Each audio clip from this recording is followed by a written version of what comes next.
Salut les potos, on se retrouve aujourd'hui pour une petite vidéo rapide. Mais avant ça, je tenais à vous souhaiter à tous et à toutes une excellente année 2023. Que cette année soit remplie de succès, de bonheur, de joie, de paix pour vous et tous vos proches. Allez, sans plus attendre, c'est parti. Alors aujourd'hui, on va parler de manga que j'ai commencé à lire dernièrement et que je pense que pour moi, sera un manga qui va beaucoup, mais beaucoup faire parler en 2023. Et ce manga, c'est Undead Unluck. J'ai lu les premiers chapitres, je pense que je suis au chapitre 7 comme ça, du genre. Je comprends que j'ai pas lu, mais les premières impressions que j'ai, c'est un truc de malade. C'est un truc ultra cool, mais en même temps, c'est un truc qui risque de faire beaucoup parler à cause de 2-3 petites scènes qui sont un peu chelous, si je peux appeler ça comme ça. Mais bon, on y reviendra plus tard dans la vidéo. Mais d'abord, Undead Unluck, ça parle de quoi? Eh bien, ça parle d'une fille qui s'appelle Fukuo, qui a un pouvoir, en fait, qui s'appelle le Unluck.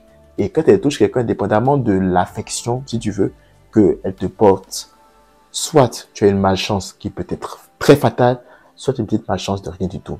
Donc du coup, en fait, elle n'a pas beaucoup de gens autour d'elle et elle n'arrive pas à développer une vie normale parce que à cause de ce pouvoir qui l'éloigne en fait de la population. C'est alors qu'un jour, elle décide de mettre fin à ses jours et elle tombe sur Andy. Andy, lui qui par contre a un pouvoir qui est le Undead. Undead qui a un pouvoir qui l'empêche de mourir. Peu importe ce qu'il fait, il ne meurt pas. Peu importe ce qui lui arrive, il ne meurt pas. Il est comme ça depuis. Et en fait, le but de Andy, c'est de chercher à mourir. Et donc, au fil du temps, au fil des quelques petits chapitres, il se rend compte que, en fait, la meuf, Fukuo, est celle qui est capable, en fait, de le faire mourir. En déclenchant un lock assez important, du coup, elle va pouvoir lui permettre de mourir enfin. Déjà, c'est drôle. Je me rappelle plus avoir déjà vu ça. Je ne sais plus, mais la première fois, on a un MC qui a pour but, en fait, de mourir. En fait, les deux ont pour but de mourir, en gros, ça, c'est leur point en commun. Mais Andy va vouloir se servir du pouvoir maudit de Fukuo pour pouvoir se donner la mort. Bref, du coup, déjà, c'est intéressant dans ce sens parce que le système de pouvoir qui est mis en avant dans cet animé est unique en son genre. En fait, c'est un système de pouvoir qui se veut être, pour chaque personne qui a le pouvoir, qui a un pouvoir, il a la capacité d'annuler, si on peut dire ça comme ça, une règle de ce monde. Alors, le Unluck, par exemple, c'est une capacité qui permet à Fukuo d'annuler la chance. Et le Undead, c'est un pouvoir qui permet à Andy d'annuler la mort. Il y a des catégories de pouvoirs. Il y a des catégories de ceux qui peuvent annuler quelque chose sur eux-mêmes, dans le bouton Andy, et il y a d'autres qui peuvent annuler quelque chose d'autre sur eux deux, donc Fukuo. Donc déjà, il y a cette complémentarité-là entre les deux, mêlé à une relation à la Bonnie et Clyde avec une épice de syndrome de Stockholm, ça nous donne en fait un duo de shonen assez unique et qui a le potentiel pour moi pour devenir un duo de shonen iconique. Comme par exemple, je sais pas moi, Inuyasha et Kagome, City Nicky Larson et Laura, et qui d'autres vous voulez encore citer. Mais c'est un duo qui a sa particularité. En gros, en fait, tu as l'un qui va faire une sorte, qui va essayer de rendre l'autre amoureuse pour pouvoir mourir. Alors que l'autre, justement, elle rêvait d'avoir une romance style dans les shoujo. Et bien, là, tu as Andy qui, lui, en fait, se donne pour mission de la séduire pour pouvoir mourir. Et c'est sans oublier que ces deux-là, en fait, sont recherchés maintenant parce que leur pouvoir se considère comme ultra dangereux. Donc, ils sont recherchés par une organisation qui veut leur peau à tout prix. Et on verra un peu plus tard dans les chapitres qu'il y a un petit twist à ça. Mais bon, je vous laisse le soin de le lire et de le découvrir.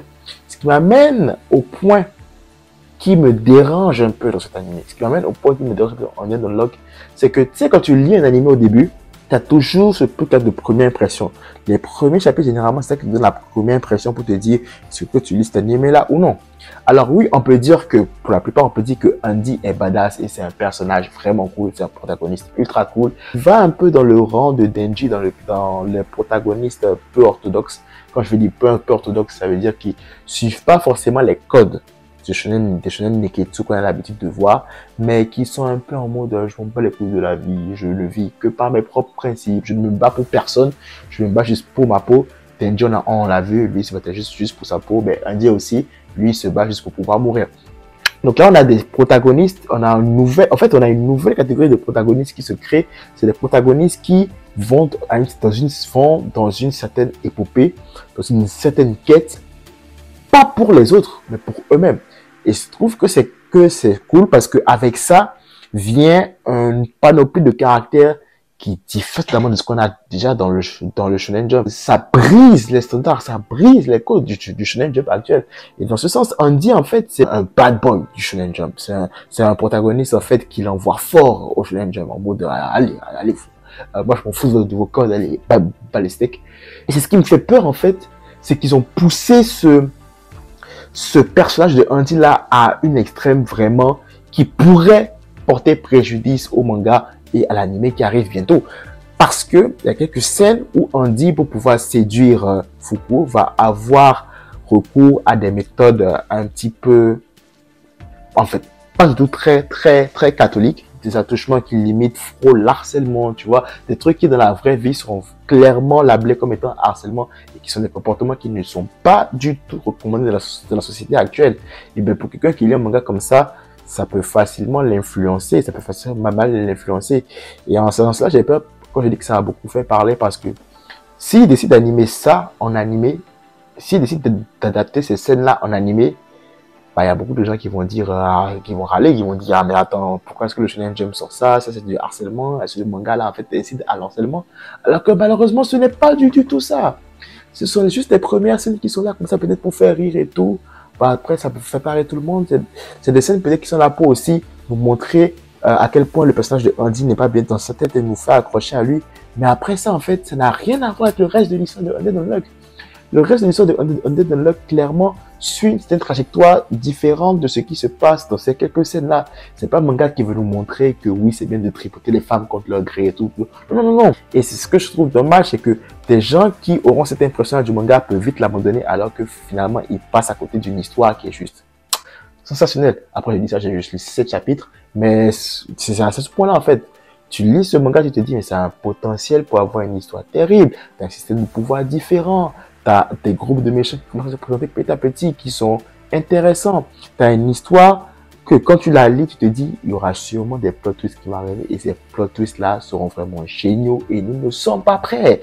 Tu vois, il y a plein de choses en fait, il y a un potentiel infini avec ce manga. L'histoire là, c'est une histoire qui, franchement, a le potentiel pour être une histoire de malade mental. C'est une histoire de ouf, je le sens. J'ai hâte vraiment à l'adaptation animée de ce manga parce que je me dis, tout comme Chainsaw Man, ça va faire du bruit. Je ne sais pas si l'adaptation de ces scènes-là en question font causer pas mal de grabuge au niveau de la communauté.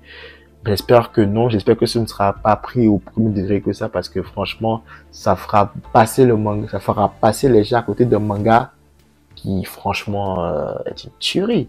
Je pense sincèrement que quand ce sera adapté, ça recevra les mêmes réaction que Chainsaw Man a eu l'année passée. Et j'ai vraiment hâte parce que ce manga, pour le coup, c'est un new gen qui a un potentiel incroyable. J'aime ces mangas-là qui sortent un peu de l'ordinaire, qui veulent briser les codes en place du shonen et qui tout pouvoir instaurer quelque chose de nouveau. Je trouve que c'est cool. Faut que je bouteille l'affaire avec Chainsaw Man. Maintenant, on a Undead Unluck. Franchement, je ne souhaite que du bien sur cet animé et j'ai vraiment hâte à l'adaptation en animé en avril 2023. Et je vous recommande à tous fortement d'aller le lire parce que ce manga, c'est une tuerie. Voilà, c'est tout pour cette petite revue rapide. C'est pas vraiment une revue, c'est vraiment plus une première impression par rapport à ce manga que j'ai commencé à lire hier, je pense. Et franchement, ça m'a mis sur le cul. Ça m'a mis sur le cul. Il est vraiment bien. Il est vraiment top. Malheureusement, je sens qu'il va beaucoup faire parler. J'espère que ce sera plus en bien qu'en mal. Mais bon, d'ici là, on aura le temps de voir. Mais si tu regardes cette vidéo, ne passe pas à côté. Lis Undead Unluck. Tu me remercieras plus tard. Si tu as aimé la revue, n'hésite pas à liker et à commenter. Juste, ne serait-ce que pour hyper en fait ce manga qui est juste une tuerie. Si tu n'es pas encore abonné, abonne-toi, ça me fait toujours plaisir d'avoir de nouveaux abonnés. On se retrouve très vite pour de nouvelles vidéos. D'ici là, prenez tout soin de vous et de vos proches. Je vous souhaite encore une excellente année 2023. Que la force accompagne.